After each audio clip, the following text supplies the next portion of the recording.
নং মাটিভাঙা, 2 নং মালিখালী, 5 নং সাঁতারেঘাটি ইউনিয়ন বিএনপি কর্তৃক আয়োজিত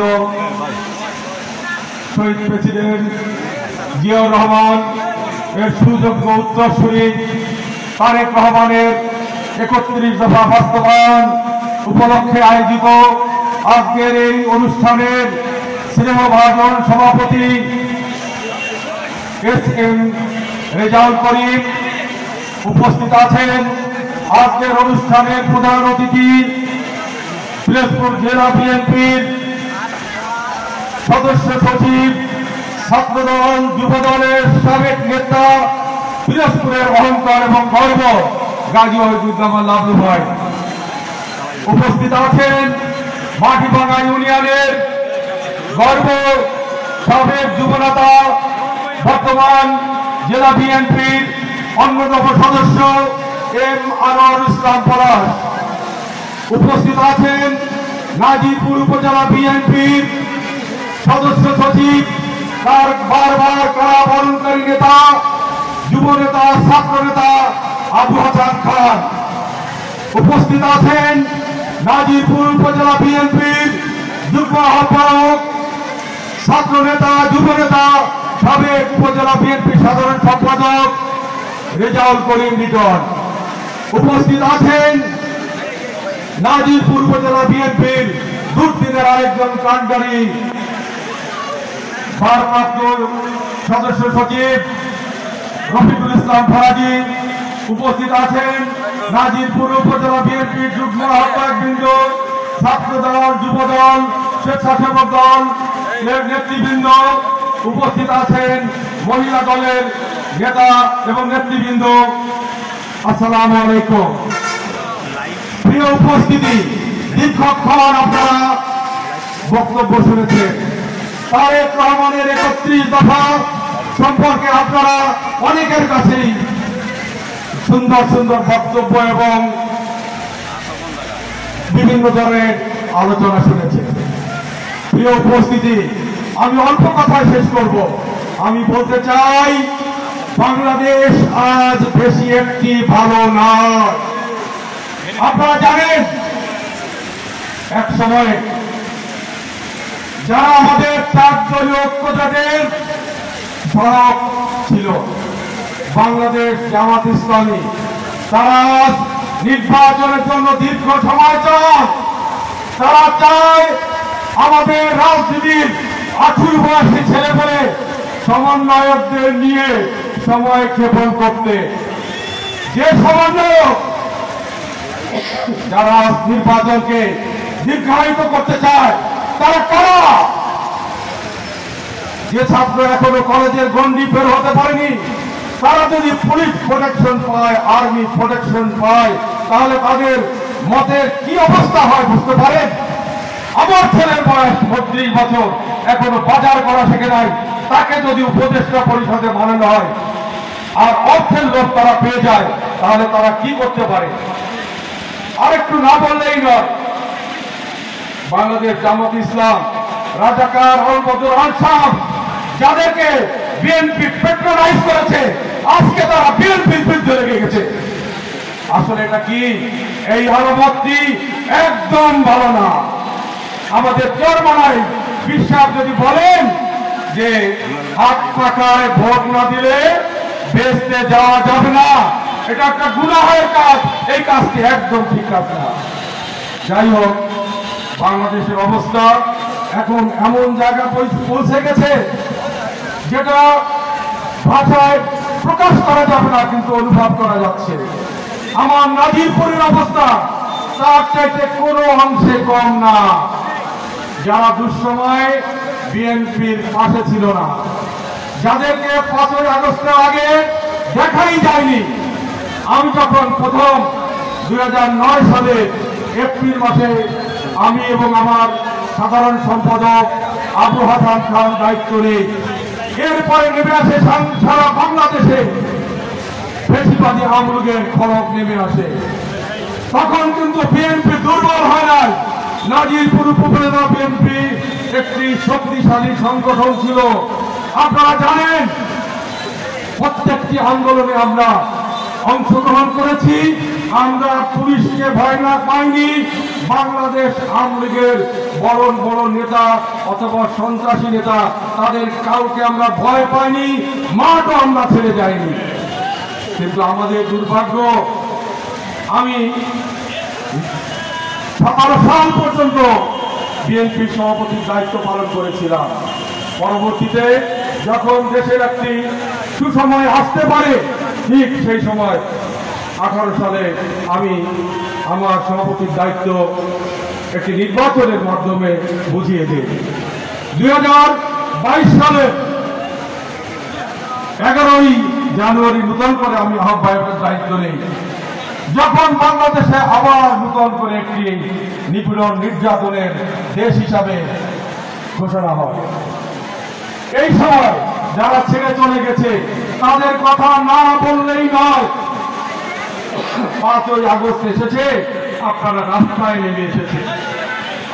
5ই আগস্টের আগে 11ই জানুয়ারির পরে আমি 3টি মামলা খেটেছি। 3টি মামলায় আমার নামে দায়ের হয়েছে। আমি জেল খেটেছি।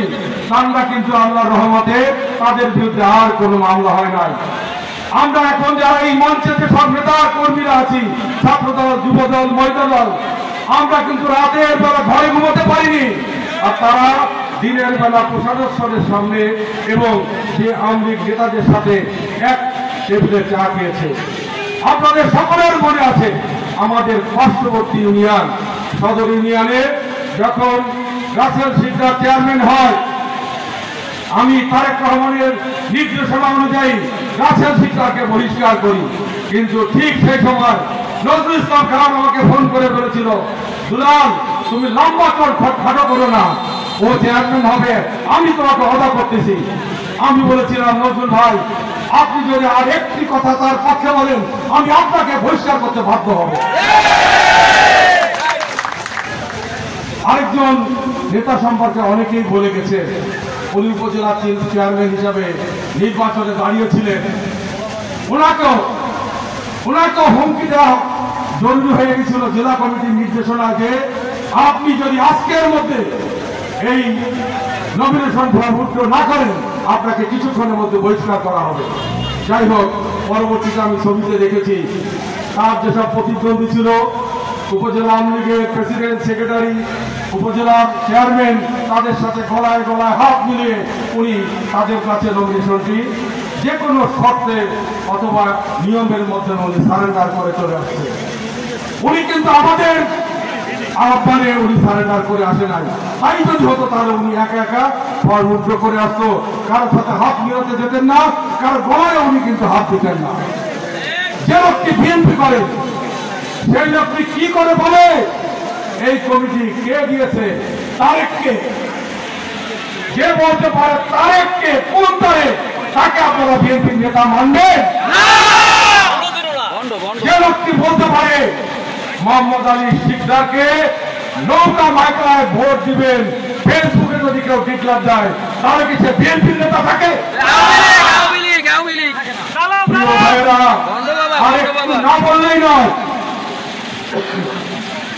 9 সাল থেকে দীর্ঘ 24 সাল পর্যন্ত নাজিরপুরের বাইরে পিরোজপুরে অনেকগুলো মিটিং হয়েছে, বরিশালে বেশ কতগুলো মিটিং হয়েছে, ঢাকায় প্রায় শতাধিক মিটিং হয়েছে। এই মিটিংগুলোয় কারা গিয়েছে আপনারা জানেন। এই মঞ্চে যারা আছে, রেজাল করিম লিটন, রফিকুল ইসলাম ফরাজি, আবু হাসান খান সহ ছাত্রদল এবং যুব দলের নেতারা অনেকে গিয়েছিলেন। আর কিছু নেতা যারা 5ই আগস্টের পরে পাগল হয়ে গেছে বিএনপি করার জন্য, তাদের কোন ছবি ঢাকার রাজপথে দেখাতে পারবেন না। আমাদের ছবি দেখতে চান, হাজারো ছবি দেখাবো, হাজারো ছবি দেখতে পারবেন। রাজপথে ছিলাম, বরিশালের প্রোগ্রামে মাঠের এক কোনায় 10 জন বসে আছে, 10 জন, এই হলো গ্রুপে। পিরোজপুরে একাধিক প্রোগ্রামে কখনো তারা 20 জন যেতে পারেন নাই। আমরা গিয়েছি 1000, তারা হয়েছে 20 জন। বরিশালে আমরা 8টি ট্রলার এবং 200 লোক গাড়িতে গিয়েছি। তারা 50 জন লোক দিতে পারে না। আজকে বিপদগামী কিছু লোক আওয়ামী লীগের লোক নিয়ে এক জায়গায় যে 500 বা 1000 টাকা 1000 লোকের একটু সমাবেশ করে সুন্দর করে ফেসবুকে ছেড়ে দিচ্ছে এবং সেন্ট্রালকে দেখাচ্ছে। এটা কি কোনো রাজনীতি? তাহলে সারা বাংলাদেশ দিয়ে যেমন জামাত সমন্বয়কারীরা খেলছে, নির্বাচন পিছিয়ে দিচ্ছে, নাজিরপুরেও কিন্তু একটি কুচক্রবাল ঠিক একই কাজে লিপ্ত হয়েছে। প্রিয় ভাইরা, আমি একটু না বললেই নয়, আমাদের আবু হাসান খান 1 বছর 11 দিন জেল কেটেছে।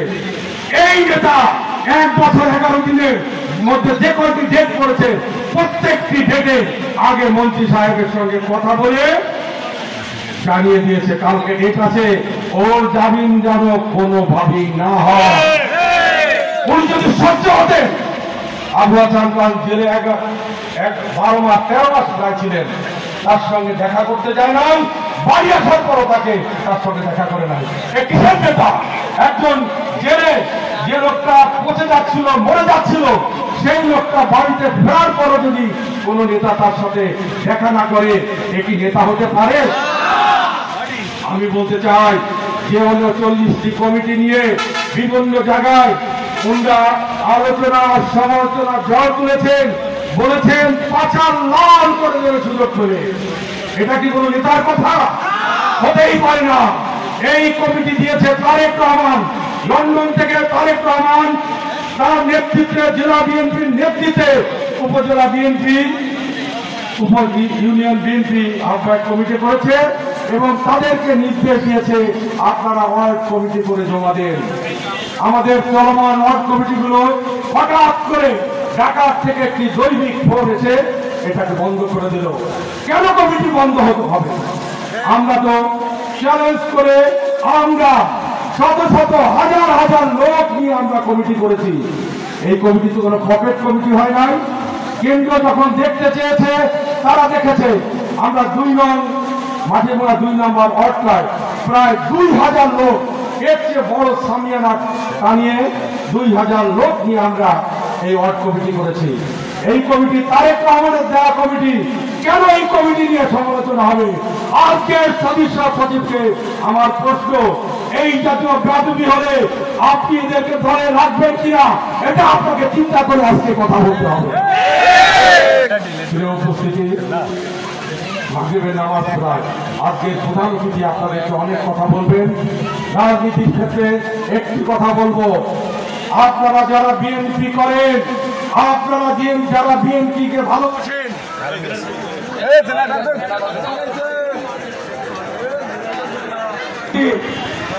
বলতেছিলাম আপনারা যারা বিএনপি করেন, আমরা যারা বিএনপি করে আমরা কোন অনিয়মকে প্রশ্রয় দেব না, কারো হুমকি আর ধামকিতে আমরা ভয় পাবো না।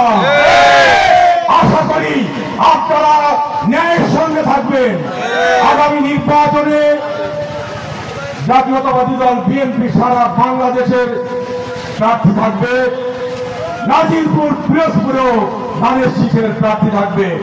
এই প্রার্থীকে জয়যুক্ত করার জন্য একটি শক্তিশালী নাজিরপুর উপজেলা বিএনপির সংগঠন এবং কমিটি হওয়া প্রয়োজন।